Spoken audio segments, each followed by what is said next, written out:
कैसे मेरे भाई? कैसी चल रही है आप लोगों की क्रिकेट? हो रहे हैं टेक्निकली साउंड हो रहे हैं? चलिए करते रहिएगा। ईश्वर करे आप सारे लोग अच्छे बने और जितनी आपकी चाहत है उसके अनुरूप आपको क्रिकेट मिले, है ना? क्योंकि ग्राउंड को पहले देना पड़ता है। आप ग्राउंड को देते भी हैं बहुत सारे लोग, लेकिन बहुत अच्छी चीजें नहीं देते ग्राउंड के अंदर। मेरा कहने का मतलब है, जब आप ग्राउंड पे मेहनत कर रहे हो और बहुत चीजों को इंप्रूव नहीं कर रहे तो ग्राउंड आपको वापस लौटा के नहीं देता। ग्राउंड पे लगातार बने भी रहना है, पॉजिटिविटी के साथ चीजों को सीखना है। वही चीजें आपके भाग्य के रूप में वापस लौट के आती हैं। जो चीजें आप सोचते हो, जो चीजें आप करते हो, क्योंकि दिमाग हमेशा आपका जो जो आप सोचते हो वही यूनिवर्स में जाता है और वही भाग्य के रूप में लौट के वापस आता है। जब आप यहाँ कर रहे होते हो, बैटिंग कर रहे हो नेट्स में या ड्रिल्स कर रहे हो, कुछ भी करते हो जब आप, तो माइंड आपका 100% इन्वॉल्व रहता है। उसकी इन्वॉल्वमेंट जरूरी होती है, लेकिन मैटर ये करता है कि उसकी इन्वॉल्वमेंट पॉजिटिव है या नेगेटिव है ना? तो उसको पॉजिटिव करके बनाइए। और आई होप कि आप सारे लड़के अच्छे हैं, सारे सीखते भी हैं और आप आगे भी जाएंगे। चलिए आज मैं बैटिंग के ऊपर एक वीडियो लेके आऊंगा। बैटिंग में एक ऐसी चीज बताऊंगा आपको। भाई हेड तो सबको पता ही है, सब जानते ही हैं, तो सब जानते हैं, आप सुनते भी हैं कि हेड हेड का रोल होता है। ये सब पता है, सबको पता है, पूरी दुनिया को पता है, लेकिन हेड को फिर भी लोग ठीक से नहीं चलाते। चलिए मैं आज आपको एक ऐसी चीज बताता हूं। अभी फेस, चेहरा, आंखें उसमें लगी हुई है ना? जिधर आपकी आंखें जाती है ना बॉस, उधर आपका बैट फॉलो करता है। हमेशा जीवन में एक चीज ध्यान रखिएगा, अगर आपकी आंखें ऐसे सामने की तरफ हैं तो आप जीवन में कभी भी स्क्वायर ड्राइव नहीं मार सकते। रीजन बिहाइंड इट, क्योंकि आपको बॉल प्रॉपर दिखेगा ही नहीं। मींस अगर मैं स्टांस में ऐसे खड़ा हूं, अभी यहां खड़ा हूं और इन स्विंग बॉल आ रहा है और मैंने उसको ऐसे नहीं देखा, तो मेरा बैट कभी बॉल पे आएगा ही नहीं। ठीक है? मेरे कहने का मतलब समझने की कोशिश करिए। आउट स्विंग बॉल आ रहा है या सीधा बॉल आ रहा है, मैं स्टांस में यहां खड़ा हूं और बॉल इधर आ रहा है, जब तक मैं उस बॉल को ऐसे देखूंगा नहीं आंखों से ना, क्योंकि मेरी आंखों को मेरा बैट फॉलो करता है। लेकिन आप लोग गलती क्या करते हो, इतनी बड़ी गलती करते हो कि अपनी आंखों को मौका ही नहीं देते बॉल को देखने का। आप क्या करते हो, हमेशा बहुत जल्दी में रहते हो, बॉल को जमीन पे गिरते हुए नहीं देखते। बहुत मैसेजेस आते हैं कि सर हमें लाइन लेंथ कैसे जज करें, प्लीज बता दो। तो उसी के ऊपर वीडियो बनाने आया हूं। एक तो जीवन में ध्यान रखिएगा, अगर आप स्टांस में ऐसे 90 डिग्री पे खड़े हो गए ना, ऐसे 90 डिग्री पे, तो आप जीवन में कभी बॉल को बहुत अच्छा जज नहीं कर सकते। ठीक है ना? क्यों? क्योंकि आप विकेट से बहुत दूर हो गए हो। जहां बॉल हमेशा जमीन पे गिरता है, जमीन पे गिरेगा, आप कहा हो 90 डिग्री पे हो, वो कहां चले गए आप जी? वो बिल्कुल नीचे, बिल्कुल नीचे विकेट से कितना दूर हो गए आप, है ना? तो आपको क्या करना है, स्टांस में ना अपने हेड की पोजीशन को बहुत स्थिर रखना है और 75 डिग्री पे रखना है, कि जिससे आप बॉल को ऐसे करके देख सको। यहां में और यहां में सारा अंतर है। यहां से आप बॉल नहीं देख सकते ऐसे, यहां हो गए तो आप हमेशा बॉल को अच्छे से देख सकते हो, आते हुए भी देख सकते हो, खेलते हुए भी देख सकते हो। पहली चीज तो ये, क्या कर रहा है, 90 डिग्री पे नहीं खड़ा होना। दूसरा, 90 डिग्री पे जो लोग खड़े होते हैं, मैं उनका रीजन बता देता हूं क्या होता है। स्टांस में ना, आपने सुना तो बहुत होगा, सब बताते भी हैं, कोशिश बताते हैं, जो आपके ये पैर है ना, ये वाले दोनों, ये शोल्डर के हाइट पे होने चाहिए। लेकिन अगर आप शोल्डर के हाइट पे रखोगे ना, इनको इक्वल टू शोल्डर रखोगे, जितने शोल्डर हमारे हैं उतने खुल के अगर इनको रखोगे खोल के, तो क्या होता है, आप हमेशा 90 डिग्री पे ही चले जाओगे। इसलिए थोड़ा सा इसको ज्यादा खोल लो। जैसे ही आप ज्यादा खोलोगे तो आपका जो हेड है वो 75 डिग्री पे सेट हो जाएगा, अपना आप सेट हो जाएगा। बहुत ज्यादा मत खोल लेना, अगर बहुत ज्यादा खोल दिया तो आपका फुटवर्क रिस्ट्रिक्ट हो जाएगा। बहुत कम खोल दिया तो आप 90 डिग्री पे चले जाओगे। शोल्डर से थोड़ा सा वाइड रखना है, थोड़ा सा वाइड रखोगे तो आपका सेट, मतलब जो आपका हेड है ना वो सेट हो जाएगा बिल्कुल 75 डिग्री पे। पहली चीज तो मैंने आपको ये बता दी। दूसरी चीज आपको मैं एक बताने आया हूं, बहुत सारे बच्चे क्या करते हैं, बॉडी को ना स्टांस में बहुत ऐसे स्टिफ रखते हैं, ऐसे ऐसे स्टिफ ऐसे रखते हैं, ऐसे स्टिफ। जब वो स्टिफ रखेंगे ना, तो उससे क्या दिक्कत होती है, आपकी हेड की मूवमेंट रिस्ट्रिक्ट हो जाती है। जैसे ऐसे टाइट रखेंगे, हेड की मूवमेंट रिस्ट्रिक्ट हो जाएगी बिल्कुल। उसको रिलैक्स रखना है, रिलैक्स। और जो हाइट, ये जो आपकी बॉडी टाइट होती है ना, जो बच्चे टाइट कर लेते हैं, उसका एकमात्र रीजन होता है विराट कोहली को कॉपी करना, शिखर धवन को कॉपी करना, स्टीव स्मिथ को कॉपी करना, ये सब चीजें होती हैं। तो इसको कॉपी करने की वजह से क्या करते हैं वो लोग ना, बैट को यहां रख लेते हैं। जैसे यहां बैट रखते हैं, अब उनको नहीं पता होता ना, विराट तो यहां रखता है बैट, स्टीव स्मिथ भी यहां रखता है, लेकिन आप लोग क्या करते हो, आप बैट को यहां रख लेते हो।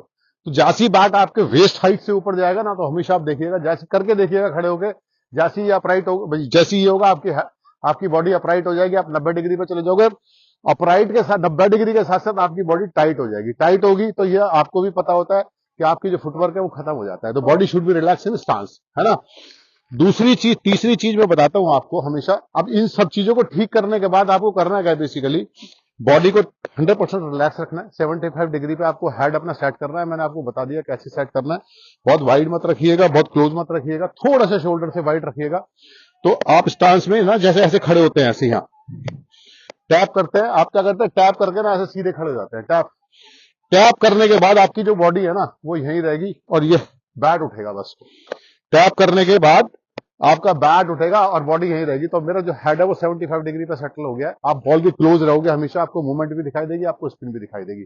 आप लोग क्या करते हो, बैट को मारते हो और बैट को जैसे बैट ऊपर जाता है आपकी बैक भी सीधी हो जाती है। तो ये 2-3 फॉल्ट है, इनको ठीक करिए। उसके बाद आपको करना क्या, बेसिकली जीवन में एक चीज ध्यान रखिएगा, आपकी आंखों को आपका बैट फॉलो करता है और आंखों को आप कभी मौका ही नहीं देते स्टांस में खराब होने की वजह से कि आपकी आंखें बॉल को फॉलो कर सके। ठीक है ना। मैं एक बहुत छोटा सा एग्जांपल देता हूं आपको। अभी आप जैसे खड़े हैं, मैं इस पोजीशन में खड़ा हूं, मेरे को इनस्विंगर बॉल इधर आया, ठीक है। जब तक मैं उसको ऐसे नहीं देखूंगा, जब तक मेरी बॉडी एक लाइन में कभी नहीं जाएगी। ठीक है। मेरा हेड पहले गया, देखिए हेड पहले गया बॉल पे, फिर मेरी बॉडी उसको फॉलो कर रही है, मेरा बैट उसको फॉलो कर रहा है। सॉरी, मेरा हेड बॉल पे गया, मैं फिर से बताता हूं। देखिए मेरा हेड बॉल पे गया, अब मेरा बैट उसको फॉलो करेगा और मेरे बैट को मेरी बॉडी फॉलो करेगी। हेड को बैट फॉलो करता है, बैट को आपकी बॉडी फॉलो करती है। तो ये 3 कॉम्बिनेशन है जो कि आपको सीखना है। वो तब हो सकता है जब आप अननेसेसरी का पैर नहीं निकालेंगे, स्टांस में बहुत अच्छी पोजीशन पे खड़े होंगे, आपको देखेंगे आपके अंदर ड्रामेटिकली चेंजेस आने शुरू हो जाएंगे। इधर में आपको एग्जांपल दिखाता हूं मैं। लड़के आज की डेट में स्क्वायर ड्राइव मार ही नहीं पाते, उन्हीं बॉल्स को कवर ड्राइव मारते हैं और स्लिप में आउट हो जाते हैं या बीट आउट हो जाते हैं, मतलब बीट हो जाते हैं। ठीक है। स्क्वायर ड्राइव का बॉल है, जब तक मैं इसको ऐसे नहीं देखूंगा, जब तक मैं अगर बॉल एयर में उसको वहीं देख के खेलने चला जाऊंगा तो मैं कमिट हो गया। ठीक है। जब तक इस बॉल को, स्क्वायर ड्राइव का ball means outside off stump, off stump की लाइन का बॉल कवर ड्राइव खेला जाता है, हमेशा ध्यान रखिएगा। Outside off stump square drive का बॉल होता है। जैसे आउटसाइड ऑफ स्टंप पे बॉल ऐसे आया, जब मैंने देखा तो मेरा बैट बॉल पे जाएगा ऐसे। ठीक है। अगर मेरा हेड वहीं तक हो गया तो मेरे हेड को मेरा बैट फॉलो करेगा, मेरे बैट को मेरी बॉडी फॉलो करेगी। मींस मैंने सामने देखा, अब मेरा बैट उधर चल दिया और मेरी बॉडी उधर जा रही है। ठीक है। स्क्वायर ड्राइव मारने के लिए क्या करना है, आपको यहां खड़े हैं, बॉल देखना है, जैसे ही आप हेड देखोगे, हेड आपका बॉल के ऊपर गया, यहां आपका बैट उसे फॉलो करेगा और बैट को आपकी बॉडी फॉलो करेगी। तो प्लीज पहले स्टांस में कंफर्टेबल बनिए। उसके बाद करना क्या है, आपको हेड को रिलैक्स रखना है बहुत, जिससे कि आप बहुत अच्छी तरह से बॉल तक आपका हेड की रीच हो जाए। आपके हेड को फिर आपका बैट फॉलो करेगा और आपके बैट को आपकी बॉडी फॉलो करेगी। ये जाके ना आप तेंदुलकर को देखिएगा, आज विराट कोहली को देखिएगा, क्या वो लोग आपकी तरह खेलते हैं, ऐसे बैट लेके चल देते हैं पहले? नहीं, बैट उनके यहां रहते हैं। पहले उनके बहुत ना, जब हाईलाइट्स देखोगे ना बहुत ध्यान से, या लाइव मैच देखोगे जो आ रहे हैं, क्या हो रहा है ऑस्ट्रेलिया में, क्यों आउट हो रहे हैं, इसलिए तो आउट हो रहे हैं, बाउंस करता है बॉल, मूव कर रहा है बॉल, तेज आ रहा है बॉल, है ना, वो वहीं स्टक हो जाते हैं। इतनी देर में बैट पर लगती है, मुंह सामने रह जाता है। जैसा आप लोगों का हमेशा रहता है, उनका कभी कभी रहता है। ऐसे जाते हैं, लगती है जो स्लिप में चली जाती है। ठीक है, समझ में आती है आपको चीजें? तो आज जाके देखिएगा, जितनी भी हाईलाइट्स आप देखेंगे ना, उसमें देखिएगा क्या तेंदुलकर का आपकी तरह बैट पहले आता है?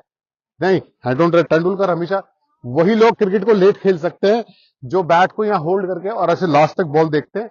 देखिएगा आज सिर्फ 50 बॉलें मेरे कहने से देखिएगा, आप क्रिकेटर बन जाएंगे बॉस, आज ही बैट्समैन बन जाएंगे बहुत अच्छे लेवल के, अगर आपको समझ में आ गई मेरी चीज तो। वो पहले ऐसे हेड चलाते हैं, फिर उनका बैट चलता है और बैट के बाद उनकी बॉडी चलती है। ठीक है। आपका क्या होता है, आपका सबसे पहले हेड स्टक होता है वहां, सॉरी, सबसे पहले ऐसे बैट चलता है, फिर हेड वहां स्टक होता है, फिर बॉडी, मतलब चली जाती है बॉडी, फिर सीधी सीधी, मतलब जो काम करने के नहीं उसका उल्टा काम कर रहे हो, इसलिए आप कभी भी कंसिस्टेंट परफॉर्मर नहीं हो, रेगुलर परफॉर्मर नहीं हो। आज जाके देखिएगा, क्या विराट का हेड पहले चलता है या बैट पहले चलता है? आपका बैट पहले चलता है, उनके हेड पहले चलते हैं, इसलिए वो विराट कोहली है। इसलिए आप वहीं के वहीं हो जहां बने हुए हो, इसको इंप्रूव करो, आप आगे जाओगे। बहुत ध्यान से देखिएगा, समझिएगा, आपको देख लीजिए, अगर जिसको भी समझ में आ गया, आपकी लाइफ में ऑटोमेटिकली चेंजेस आने शुरू हो जाएंगे, आपकी परफॉर्मेंस आनी शुरू हो जाएगी, क्योंकि आप हैबिट में हो गंदी हेड बैट को फेंकने की। तो थोड़ा सा टाइम लगेगा, इट विल टेक टाइम, उसको एंजॉय करिएगा, इंप्रूवमेंट को, है ना, थोड़ा सा समय दीजिएगा खुद को, आप देखिएगा महीने 1.5 महीने के अंदर आपकी परफॉर्मेंस आनी शुरू हो जाएगी और 6 महीने के अंदर आप बादशाह प्लेयर बन जाएंगे। चलिए, आपको मेरी वीडियो समझ में आया तो प्लीज सब्सक्राइब करिएगा, लाइक करिएगा, कमेंट्स करिएगा, शेयर करिएगा। Thank you very much. God bless you all.